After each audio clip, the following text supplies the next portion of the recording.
मित्रांनो राम राम. मी कृष्ण आत्रे आणि आपण बघत आहात माझा संवाद. अचानक भाजपच्या बाजूने बोलणारे युट्यूबर्स किंवा भाजपचे जे काही बलस्थान आहे ते सातत्याने सांगणारे युट्यूबर्स आज अचानक हेच बलस्थान कशा प्रकारे भाजपला पराभूत करण्यासाठी कारणीभूत झाले हे सांगण्याचा प्रयत्न करतात. मित्रांनो, अनेक युट्यूबर्स आहेत आपल्याला माहिती सर्व, त्यांची काही नावं मी घेत नाही. परंतु आता इलेक्शनच्या म्हणजे लोकसभा निवडणुकीच्या निकालानंतर त्यावर जास्त उहापोह व्हायला लागला. भाजपचा पराभव कसा झाला. आता जे सत्ताधारी आहे महायुतीचे लोक, त्यांनी पराभव मान्य केला. आमचा पराभव कसा झाला, काय नॅरेटिव्ह आमच्या विरुद्ध फसला आणि त्या नॅरेटिव्हला आम्ही तोड देऊ शकलो नाही. बरोबर आहे का नाही. महायुतीतल्या शिवसेनेनी सांगितलं का आमची जी काय लढाई मेन होती उद्धव ठाकरे साहेबांच्या उभाटाबरोबर, त्यामध्ये आमचा विजय झालेला आहे. जरी उभाटा सेनेचे 9 खासदार निवडून आले, यांची 7 आली, तरी आमचा विजय आहे असे शिंदे साहेब सांगतात. आणि ते गणिताच्या टक्केवारीवर सांगतात. बरोबर आहे का नाही. म्हणजे जे काही कोर मतदान आहे शिवसेनेचं, जे काही 20-19% आहे, त्यातले 14.5% आम्हाला पडले. आणि देवेंद्र फडणवीस साहेब सांगतात की फक्त अवघ्या 2 लाखाचा मताचा फरकामुळे आम्हाला म्हणजे 41हून 17वर यावं लागले वगैरे वगैरे. ते आपण सगळं ऐकत आहात. मित्रांनो, तर मला सांगायचं तात्पर्य काय की या सगळ्यामध्ये जे लोकसभेच्या निवडणुकी अगोदर भाजप कशा प्रकारे निवडून येऊ शकतो आहे का नाही, त्यांचे बलस्थान काय आहे, संघाचं कसं नियोजन आहे, संघ जे काय पन्ना प्रमुख, बरोबर आहे की नाही, बूथ प्रमुख वगैरे वगैरे, ते हे शब्द ते वापरत होते. परंतु निवडणुकीनंतर त्या बूथ प्रमुखावर टीका व्हायला लागली, IT सेलवर टीका व्हायला लागली. आणि भाजपच्या IT सेल कशा प्रकारे खराब कामगिरी करतो. आणि जे पत्रकार आपल्यावर सातत्याने टीका करतात, जे पत्रकार सातत्याने आपल्या धोरणावर टीका करतात, त्याच्या विरुद्ध प्रचार करतात, जे युट्यूबर्स भाजपाला ट्रोल करतात किंवा भाजपाच्या नेतृत्वावर असंख्य प्रश्न उपस्थित करतात, त्यांचे ध्येय धोरणावर टीका करतात, सातत्याने आपल्या युट्यूब चॅनलवरून या सगळ्या विरुद्ध यंत्रणा राबवली जाते. या सगळ्यांना हाताशी धरून यांनाच जवळ केलं, बाबा आमच्या विरुद्ध प्रचार करू नका, किंवा त्यांना पैसे अडके देऊन, काय पैशाचा खेळ म्हणतात. आणि भाऊंसारख्या उत्तुंग व्यक्तिमत्वावर त्यांनी लिगल नोटीस पाठवली. त्यांच्या काही हेडनी, टेक्निकल हेडनी किंवा IT सेलचे प्रमुख त्या महिला आहेत त्यांनी. हे सगळ्यानंतर हे सगळे जे काही भाजपला समर्थन करणारे युट्यूब चॅनल्स आहेत, वेगवेगळे युट्यूबर्स आहेत किंवा पत्रकार आहेत पूर्वश्रमीचे, ते सगळे आज भाजपाचं कसं चुकलं आणि भाजपाने पैशाच्या जोरावर जे काय त्यांच्या विरुद्धच प्रचार करणारे लोक आहे, म्हणजे चॅनल्स, पत्रकार, वेगवेगळे युट्यूबर्स, यांना जवळ धरण्याचा प्रयत्न केला ना. आम्ही सातत्याने त्यांची बाजू लावून धरत होतो, त्यांची एक प्रकारे प्रचारच करत होतो असं म्हणा ना.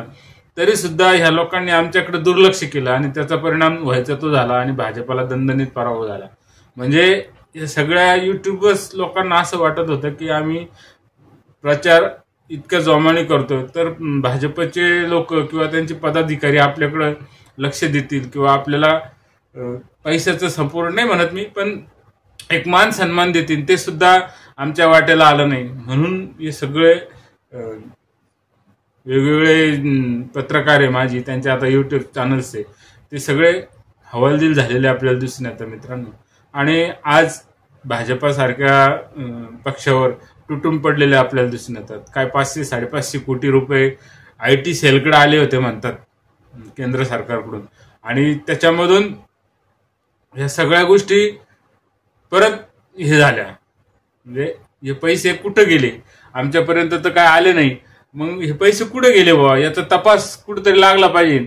हा सगळा विषय ते म्हणायला लागले. हे पैसे नेमके कुठं गाळाले, बरोबर आहे की नाही, कुठं त्याचा वापर झाला, की या IT सेलच्या प्रमुखांनी आपसातच हे पैसे वाटून घेतले काय, अशी चर्चा सध्या जोमाने होते. मित्रांनो, माहित नाही, आपण सामान्य व्यक्ती आहोत, परंतु त्यांची चॅनल्सवरच्या बातम्या किंवा बातम्या म्हणण्यापेक्षा त्यांचे वक्तव्य ऐकून मला वाटतं ते की आतापर्यंत भाजपाची बाजू लावून धरणारेच आज भाजपाने कशा प्रकारे खेळ खंडोबा केला.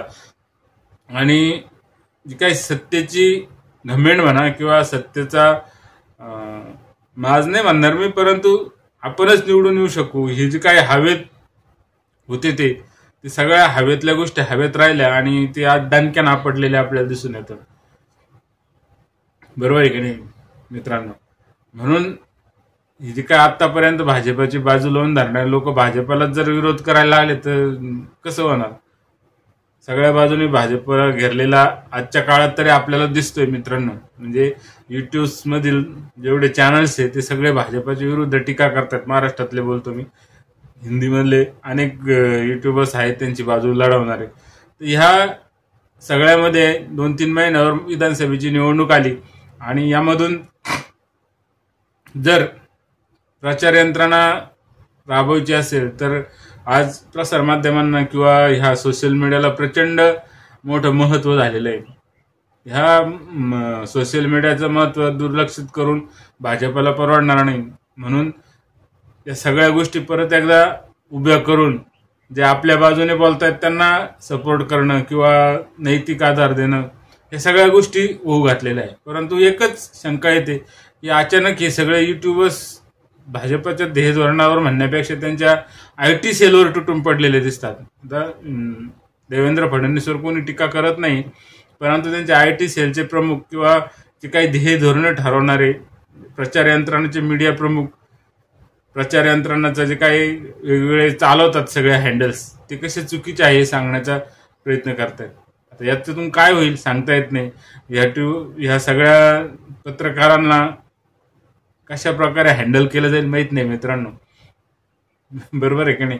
म्हणून हा विषय आपल्यापर्यंत घेऊन यावाशी वाटला की अचानक हे सगळे भाजपच्या बाजूने बोलणारे अचानक भाजपच्या जी काही कमी राहिलेली आहे किंवा त्यांच्या प्रचार यंत्रणामध्ये कशा प्रकारे घोळ झाला हे सांगता भाजपचेच लोकांनी आपला पराभव कसा घडवला हे सांगण्याचा सध्या ते प्रयत्न करतायत. बघा मित्रांनो, विषय जर आवडला तर चॅनल सबस्क्राईब करा, लाईक करा आणि व्हिडिओ पाहिल्याबद्दल